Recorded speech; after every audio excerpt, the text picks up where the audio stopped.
मुझे दुख और तकलीफ इस बात की है कि मैं अगर हिसार में आऊं और आपसे ये कहूं कि मुझे हिसार के किसी म्युनिसिपल स्कूल में चपरासी बना दो, तो आप कहोगे राजीव भाई आपकी क्वालिफिकेशन क्या है, और मैं कहूं मेरी कोई क्वालिफिकेशन नहीं है, तो आप मुझे म्युनिसिपल स्कूल का चपरासी भी नहीं बनाओगे। और कल को मैं हरियाणा का चीफ मिनिस्टर बन के आ गया, तब क्या करोगे?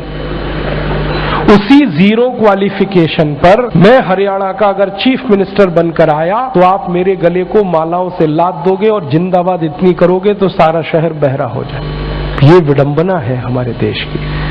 जिस व्यक्ति को मिनिमम क्वालिफिकेशन के आधार पर किसी स्कूल का चपरासी नहीं बनाया जा सकता, वो व्यक्ति मुख्यमंत्री हो सकता है, राज्यपाल हो सकता है, प्रधानमंत्री हो सकता है, राष्ट्रपति हो सकता है। विडंबना इस देश की पता है क्या है? जिस व्यक्ति ने जिंदगी में कभी खेत में हल नहीं जोता वो कृषि मंत्री। सालों साल इस देश में शिक्षा मंत्री ऐसे लोग रहे जो कभी स्कूल नहीं गए पढ़ने के लिए। मैं बस नाम नहीं ले रहा हूं, बाकी आपको सब पता है। इस देश में एक व्यक्ति ने जिंदगी में कभी चाय की दुकान नहीं चलाई, वो देश का वर्षों वर्षों वाणिज्य मंत्री रहा जिसने दुकान नहीं चलाई कभी। फाइनेंस का जिसको ABCD नहीं आता वो सालों साल इस देश में वित्त मंत्री रहता है। जिसने कभी अपने बेटे और बेटियों को भारत की सेना के लिए भेजा नहीं कुर्बान होने को, वो देश का रक्षा मंत्री हो सकता है। और जिसको अपनी रक्षा करने के लिए सैकड़ों जवान लगते हैं वो देश की क्या रक्षा करेगा? सोचो आप। जिस व्यक्ति को जिंदगी में कभी विज्ञान और तकनीकी का अंतर पता नहीं है वो साइंस और टेक्नोलॉजी का मंत्री हो सकता है, और जिसको इनमें से कुछ भी पता नहीं है वो प्रधानमंत्री हो सकता है। इससे ये विडंबना है हमारे देश की।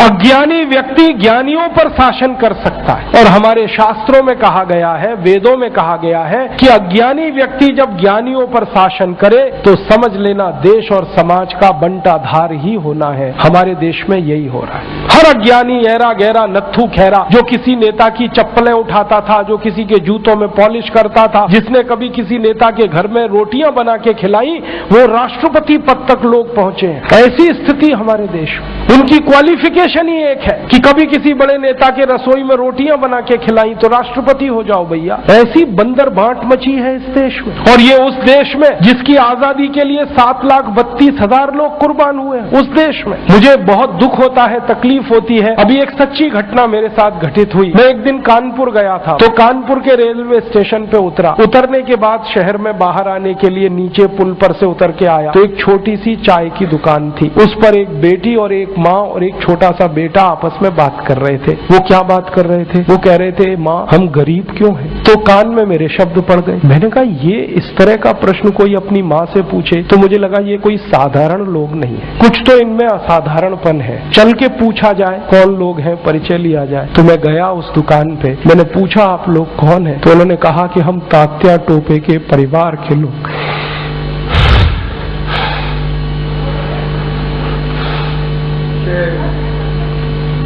हमारे देश में तात्या टोपे के परिवार के लोगों को चाय बेचनी पड़ी और गद्दारों को सिंहासन मिले। ऐसा ये देश हो गया। जिन लोगों ने तात्या टोपे को मरवाया था वो इस देश में मुख्यमंत्री रह चुके हैं, आपको मालूम है। और एक एक राज्य के नहीं, 2-2 राज्य के मुख्यमंत्री रह चुके हैं। तात्या टोपे का गुप्त पता जिन गद्दारों ने अंग्रेजों को बताया था, उस खानदान के कई लोग इस देश में मंत्री रह चुके हैं। झांसी की रानी लक्ष्मीबाई को जिन्होंने मरवाया था वो इस देश में मंत्री रह चुके हैं। और तात्या टोपे जिन्होंने जवानी लगा दी देश के लिए, उनके परिवार के लोग चाय बेच रहे हैं। ये देश है और ये अब बर्दाश्त नहीं होता, और ये बर्दाश्त होना भी नहीं चाहिए किसी को। सारे देशभक्त हमारे वीडियो को लाइक, शेयर और हमारे चैनल को सब्सक्राइब करें। जय हिंद।